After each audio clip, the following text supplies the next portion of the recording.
స్వర్ణాంధ్ర 2047 లక్ష్యం దిశగా వేగంగా నడిపిస్తున్నాయి.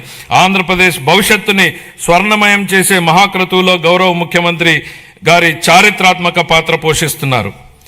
తాను నాటిన చెట్ల నీడలో తానెప్పటికీ కూర్చోలేనని తెలిసినా భావి తరాల కోసం చెట్లు నాటే వ్యక్తే జీవితం యొక్క నిజమైన విలువలను అర్థం చేసుకున్నాడు అన్న విశ్వకవి గురుదేవులు శ్రీ రవీంద్రనాథ్ ఠాగూర్ గారి మాటల్ని ఇక్కడ నేను ఉటంకిస్తున్నాను. గౌరవ ముఖ్యమంత్రి ఈ భావనకు అసలైన ప్రతిరూపం. ఆయన కేవలం దూరదృష్టి గల నాయకుడు మాత్రమే కాదు, దాన్ని సాకారం చేయగల దక్షత కలిగినటువంటి నాయకుడు. తన దార్శనికతతో అమలు చేస్తున్న విధానాలు భావితరాలకు మేలు చేస్తాయన్న దృఢ విశ్వాసంతో వాటి సాధనకు అహర్నిశలు నిస్వార్థంగా కృషి చేస్తున్న గొప్ప నాయకుడు. సమాజ క్షేమం కోసం 365 రోజులు అవిశ్రాంతంగా ఒక తపస్సులాగా పనిచేస్తున్నారు. 1990వ దశకంలో ఆయన ఇన్ఫర్మేషన్ టెక్నాలజీ గురించి మాట్లాడినప్పుడు, దార్శనికతను అమల్లో పెట్టినప్పుడు దాని ఫలితం ఎలా ఉంటుందో చాలా మందికి అర్థం కాలేదు. కానీ అప్పటి యువత దాంతో ప్రయోజనం పొంది జీవితంలో పురోగమించడమే కాకుండా ప్రపంచవ్యాప్తంగా అవకాశాలని అందిపుచ్చుకుని సత్తా చాటారు. అప్పుడు ఆయన అమలు చేసిన సంస్కరణలు, తీసుకున్న విప్లవాత్మక నిర్ణయాలతో వెలిగించిన దీపం లక్షలాది జీవితాల్లో వెలుగు నింపింది.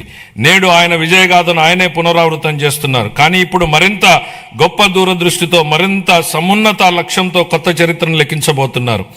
భవిష్యత్తును అంచనా వేసేందుకు ఉత్తమ మార్గం దాన్ని సృష్టించడమే అన్న సూక్తిని బలంగా నమ్మే వ్యక్తి ముఖ్యమంత్రి గారు.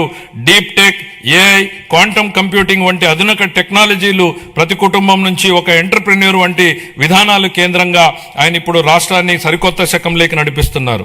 ఆయన మార్గదర్శకత్వంలో ఏపీ వెల్త్ ఫండ్ను ప్రారంభించబోతున్నాం. రాబోయే రోజుల్లో అది Norway, UAE sovereign wealth funds లా విస్తృతమై మొత్తం రాష్ట్రాన్నే నడిపించడానికి సరిపోవచ్చు. నాతో సహా ఈనాటి సమాజానికి ఈ టెక్నాలజీల ప్రాముఖ్యత అర్థం కాకపోవచ్చు.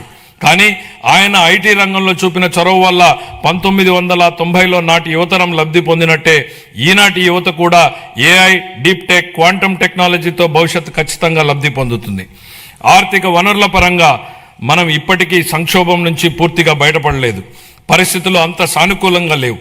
గత ప్రభుత్వం మిగిల్చిన ఆర్థిక అస్తవ్యస్త పరిస్థితుల్ని అధిగమించే క్రమంలో ఇప్పటికీ అనేక సవాళ్లను ఎదుర్కొంటున్నాం. కానీ రాష్ట్ర అభివృద్ధి, సంక్షేమానికి సంబంధించి మా లక్ష్యాల్లో మార్పు లేదు. మా సంకల్పం చెక్కు చెదరలేదు. మా ప్రయాణాన్ని స్థిరంగా కొనసాగించేందుకు ప్రధాని నరేంద్ర మోడీ నుంచి అమూల్యమైన మద్దతు, సహకారం లభిస్తున్నాయి. ఆయనకు కృతజ్ఞతలు తెలియజేస్తున్నాం. కేంద్ర ఆర్థిక మంత్రి శ్రీమతి నిర్మలా సీతారామన్ గారు అందిస్తున్న గొప్ప సహకారం గురించి ప్రత్యేకంగా ప్రస్తావించాలి. కష్టకాలంలో ఆమె రాష్ట్రానికి వెన్నుదన్నుగా నిలబడ్డారు. పోలవరం ప్రాజెక్టును మళ్లీ గాడిలో పెట్టడం, రాజధాని అమరావతి నిర్మాణాన్ని పునఃప్రారంభించడంలో పూర్తి సహకారం అందించారు. రాయలసీమ గ్లోబల్ హార్టికల్చర్ ప్రాజెక్టును ముందుకు తీసుకెళ్లేందుకు అవసరమైన తోడ్పాటును అందించారు. గత ప్రభుత్వం ఎడాపెడా చేసిన అప్పుల భారాన్ని తగ్గించేందుకు, రుణాల పునర్వ్యవస్థీకరణకు అమూల్యమైన సహకారం అందించారు.